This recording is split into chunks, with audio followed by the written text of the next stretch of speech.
సాయిరామ్. సమర్థ సద్గురు సాయినాథ్ మహారాజ్ కి జై. ముందుగా మన సాయి కుటుంబ సభ్యులందరికీ నమస్కారం అండి. అందరూ కూడా సుఖంగా, సంతోషంగా, ఆరోగ్యంగా బాగుండాలని మనస్ఫూర్తిగా కోరుకుంటూ ఈరోజు వీడియో మొదలు పెడుతున్నాను. ఇక ఈరోజు వీడియోలో బాబా గారు ఏం చెప్పబోతున్నారు అంటే, తల్లి ఊహించని శుభవార్త ఈ క్షణమే వినబోతున్నావు. ఒక్క మాట బిడ్డ, నన్ను నమ్మి ఈ నిమిషం విని చూడు అని బాబా గారు అంటున్నారండి. బాబా గారు ఏం చెప్పినా కూడా మనకు మన గురువులాగా ప్రతి ఒక్కటి కూడా మంచి జరగాలనే చెబుతారు. బాబా గారి మాటలు పెడచెవిన పెట్టకుండా ఏం చెబుతున్నారో, ఊహించని ఆ శుభవార్త ఏంటో ఈ వీడియోలో మనం పూర్తిగా తెలుసుకుందాం. బాబా గారు చెప్పే ప్రతి ఒక్క మాట కూడా ఆణిముత్యం లాంటిది. ఎందుకంటే ఆయన చెప్పిన మాటలు మనం ఎంతో గౌరవంగా వాటిని స్వీకరించాలి. మన జీవితంలో ఏం చేసినా కూడా మంచి జరగాలనే బాబా గారు ప్రయత్నం చేస్తారు. మనం ఎప్పుడైతే బాబా గారిని నమ్ముకున్నామో అప్పుడే ఆ క్షణమే బాబా గారు మన జీవితం బాగుండాలని అనుక్షణం మనకు ఇలాంటి సందేశాలను ఇస్తూ ఉంటారు.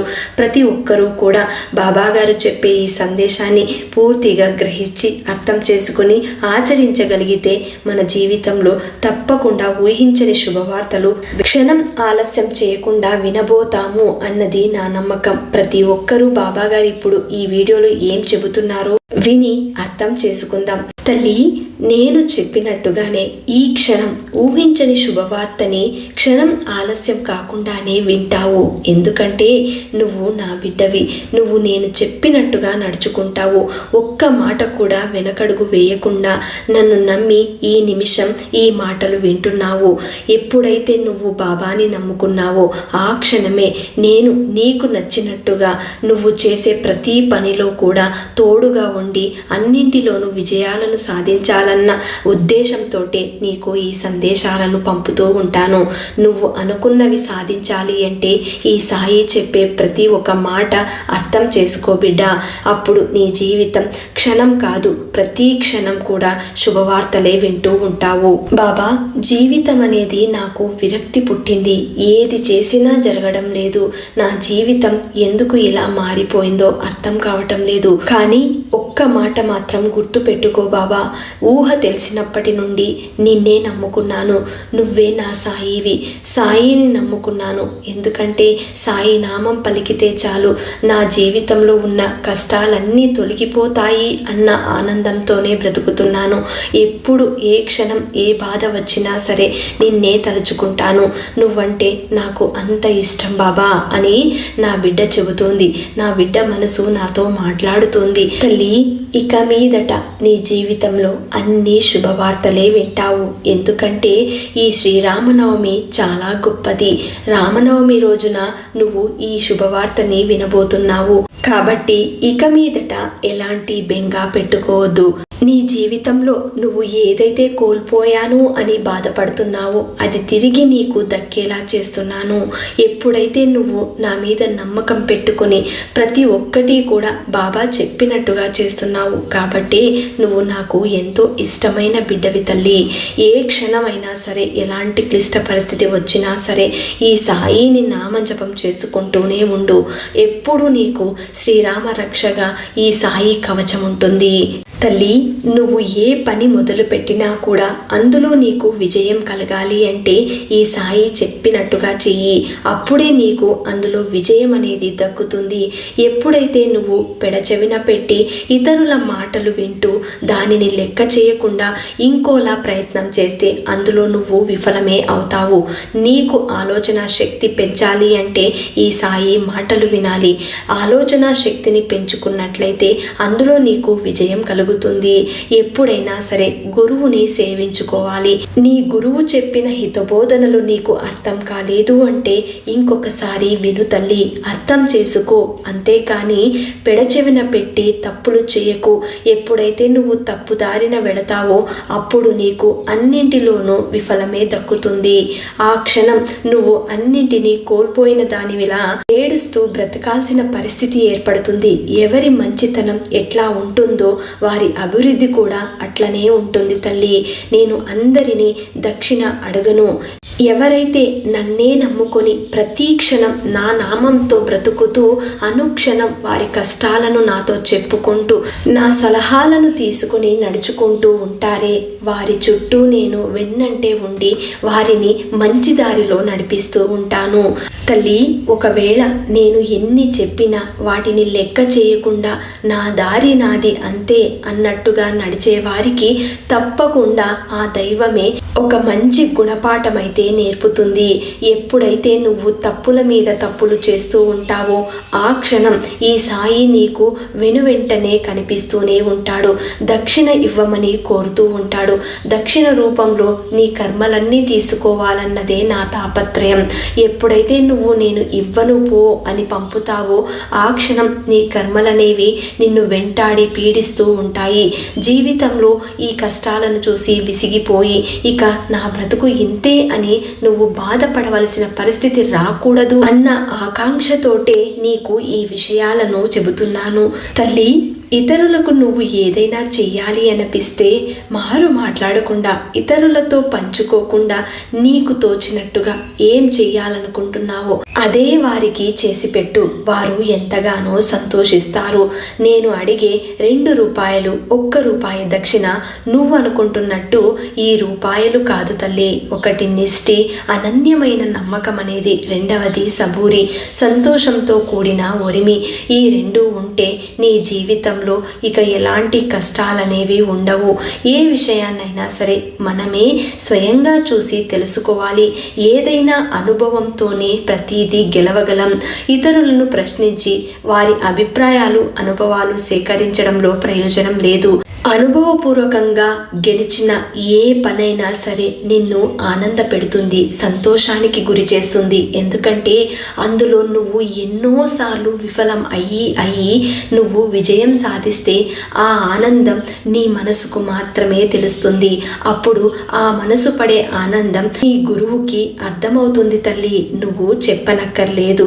సద్గురువు ఎంత గొప్పవాడో నీకు తెలుసు. చెప్పాను అంటే అది జరిగి తీరాలి బిడ్డ. ఏదైనా సరే నమ్మకం అనేది ఎంత ప్రాముఖ్యమో నీకు తెలుసు.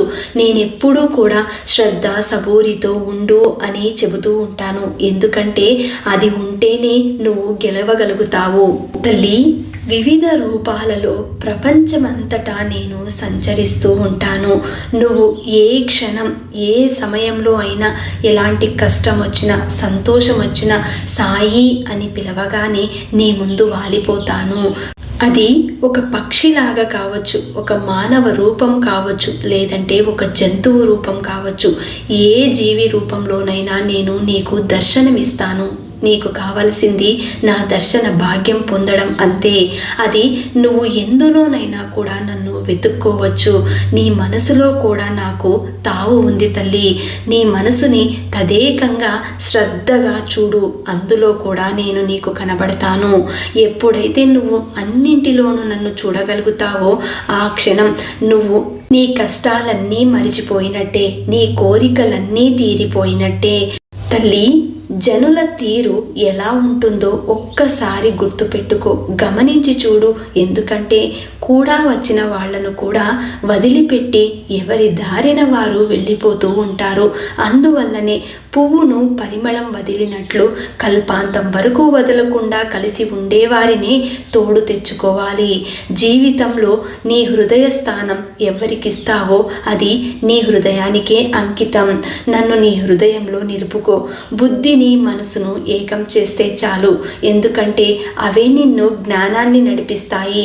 అతిథి అంటే 5.5 అడుగుల మానవుడే అని మాత్రం గుర్తు పెట్టుకోవద్దు. వేళకు ఆకలిగొని వచ్చిన ఏ ప్రాణి అయినా సరే, పక్షి అయినా పురుగు అయినా అతిథియే అని గుర్తు పెట్టుకో.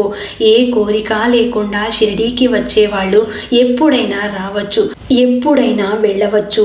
ఎందుకంటే వాళ్లకు నా అనుమతి అవసరమే లేదు, అడగవలసిన పని కూడా లేదు. ఎందుకంటే వారి మనసులో ఎలాంటి కల్మషము లేదు తల్లి. నా దగ్గరకు వచ్చే వాళ్ళందరూ కూడా కోరికల పుట్టని నెత్తి మీద పెట్టుకుని మరీ వస్తూ ఉంటారు. వారి కోరికలు తీరాలి అంటే వారి మనసులో ఉన్న భావాలను వ్యక్తపరిచి నా ముందు ఉంచకపోయినా వారి మనసులో ఉన్న భావాలు నేను పసిగట్టగలను. కానీ వారు కోరుకున్న కోరికలన్నీ తీరాలి అంటే ముందు అవి ఎంతవరకు ప్రాముఖ్యమన్నది చూడాలి. అవి అవసరం అయితేనే మాత్రం నేను వారి కోరికలను తీర్చడానికి అనుమతిని ఇస్తాను. గురువు ఎన్నడూ తనను తాను నీకు గురువుగా చేసుకోడు. ఆయనను గురువుగా గుర్తించవలసింది నువ్వే. భక్తితో మీరేం చేసినా నాకు ఇష్టమే అని బాబాగారు అంటారు. మహారాజు పదవి కంటే పేదరికం ఎంతో గొప్పది. పేదరికమే అసలైన రాజరికం. ఐశ్వర్యం కంటే పేదరికం 1,00,000 రెట్లు శ్రేష్టం. తల్లి, ఒక్కటి మాత్రం గుర్తుపెట్టుకో, ఎవరి ఆలోచనలు మంచిగా ఉంటాయో వారికి అంతా మంచే జరుగుతుంది. ఎవరి ఆలోచనలు చెడుగా ఉంటాయో ఆ ఆలోచనలకు అనుగుణంగానే ప్రకృతి కూడా తోడ్పడి ఆ సమయాన్ని చెడుగానే నడిపిస్తుంది. తల్లి, ముందు నీ బుద్ధిని నువ్వు సరిచేసుకో. ఎవరిని విరోధిగా చేసుకోవద్దు. ఎవరు ఎవరికి విరోధి కాలేరు. ఎవరిపైన విరోధి భావం పెంచుకోవద్దు. అందరూ సమానమే అనేది గుర్తుపెట్టుకో. తల్లి, బాధలు వచ్చినప్పుడు ఈ బాబాతో ఎంత గొప్పగా పంచుకుంటావు. మనసులోనే కుమిలిపోతూ మదన పడుతూ బాబా నామస్మరణం చేస్తూ నాతోనే అన్ని విషయాలు చెప్పుకుంటావు. అంతేకాని సంతోషం వచ్చినప్పుడు ఎందుకు ఆ మాటలు నాతో చెప్పుకోవు? నీ సంతోషాన్ని పంచుకోవడానికి నేను పనికిరానా తల్లి? కేవలం నీ బాధలు మాత్రమే పంచుకోవాలా? ఒక్కటి మాత్రం గుర్తుపెట్టుకో తల్లి, నాకు సంబంధించిన వారు ఎప్పుడూ కూడా మొదట ప్రాపంచిక కోరికలతోనే నా దగ్గరకు వస్తారు.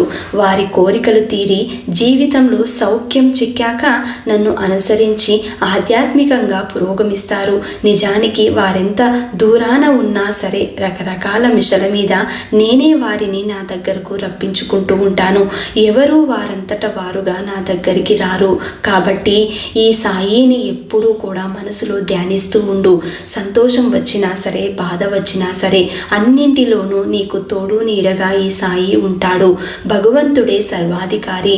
ఇతరులెవ్వరూ మనలను కాపాడేవారు కాదు. భగవంతుని మార్గం అసామాన్యమనేది గుర్తుపెట్టుకో. మిక్కిలి ఎంతో విలువైనది. రాబోయే కాలంలో నీ జీవితం ఎంత గొప్పగా మారుతుందంటే ఊహించని శుభవార్తలు క్షణకాలంలో వినబోతావు. తప్పకుండా ఈ బాబా చెప్పిన మాటలు విని ఆచరించి చూడు తల్లి. జీవితం అనేది ఏ జీవికి కూడా శాశ్వతం కాదు. శాశ్వతం అనేది దైవం ఒక్కటే. దైవాన్ని అంటిపెట్టుకుని ఉన్న వారికి ఎప్పుడూ ఏ హాని తలపెట్టదు.